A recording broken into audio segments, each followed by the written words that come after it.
Welcome folks to another Let's Talk. This is the third and final part of our horror genre talk, and today we'll be focusing on Resident Evil and its potential future. Now Resident Evil, as many of you know, is one of the kings of horror, but it's mainly the king of survival horror. With its long-standing rival to Silent Hill, it has been a long and illustrious history. Now the first Resident Evil, I'll be honest with you folks, is a cult classic. With its bad acting and dodgy gameplay, but still, to this day, it is still one of the most sought out and most recognized franchises in modern day history. Now, as far as Resident Evil goes, my favorite was always number 2 because of the intellectual story, its character development, and also the fact that it pushed the PS1 to its limits when it came to its graphics. And also the horror aspect was also good. It was like it set the tone of you're in a town which is full of zombies, you're in real deep shit, and you're thinking, hell, I gotta have to pull out all the stops to survive. And also the fact is that you couldn't,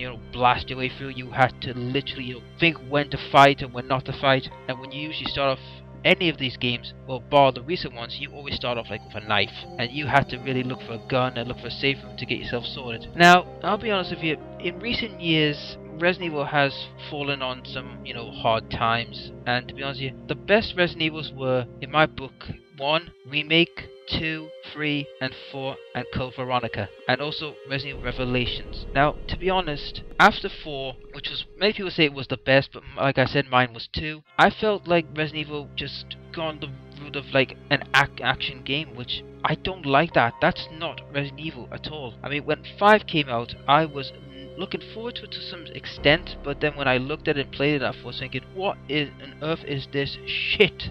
I mean, it was utterly crap. I mean, for starters, the story was decent. I'll give no qualms about that. The story was decent, but the whole, Chris looking like a steroid freak, then punching a boulder and all that jazz, I was thinking, what the hell? And then to add insult to injury, I thought was the co-op. Now, I'm sorry guys, some people might like that, but I don't. I don't see co-op as a good thing for survival horror, unless the game is tailored for it. I always figured that Resident Evil was always like Silent Hill. It was you versus them, and that way it made the game a lot harder and stronger. But the thing is that when you have co-op, you don't feel the horror, you don't feel the atmosphere, it just feels like, well, you've got a buddy there, you're gonna be fine. But when you're on your own, you could feel the grip of tension. But in these recent games, you don't get it. And UMBC, which is the Umbrella Mercenary Group, which you've all heard of, to me it's like a poor man's COD. I always thought that, if it changed the story to somewhere else, not Raccoon City, not Leon or any of them, I think it would have been a better game. And also, we have, Resident Evil 6, and my god, even though it sold 4 million units, which is impressive, but the game itself, oh my god, it was a massive cluster mess, I have to admit. Now, as far as,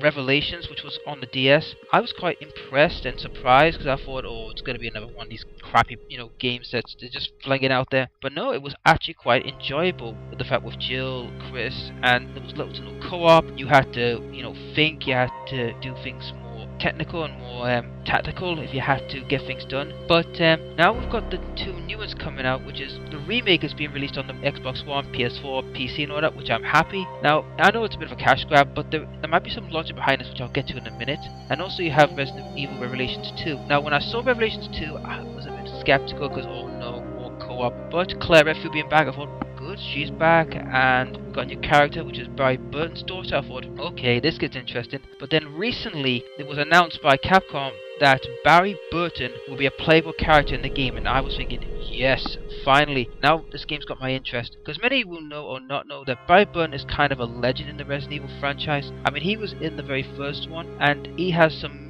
major sayings in the game which are still used to this day and are iconic, like, Jill Sandwich or Dining Room. It was these sayings were like iconic, and a lot of YouTubers that who've played Resident Evil have used. Now, as far as why I think they brought out the remake again is because not only because it's been 10 years since we've last seen it, but I think what they're doing is they're bringing these 2 out simultaneously and testing the waters for Resident Evil 7 to see which people want to go with. If, let's say, the remake does well over the the Revelations, they might say, right, we're going to go the remake route, which is the horror with the odd camera angles and the dark like thing, or they might go the Revelations route, which is more actiony. So they're really seeing where people want to go. And also, there was a rumor going around that Wesker might make a return in Resident Evil 7. Now, if that's true, I am a bit questionable and skeptical on that, because I'm thinking, well, how the hell did he survive? How the hell is he not, dead? Is he got a clone or something? And also, well, this whole thing with Jake and Sherry, why were they brought in the 6? Were they just there for one-off deals, or are they going to be in for future installments? So we're going to have to wait and see. But anywho, with Resident Evil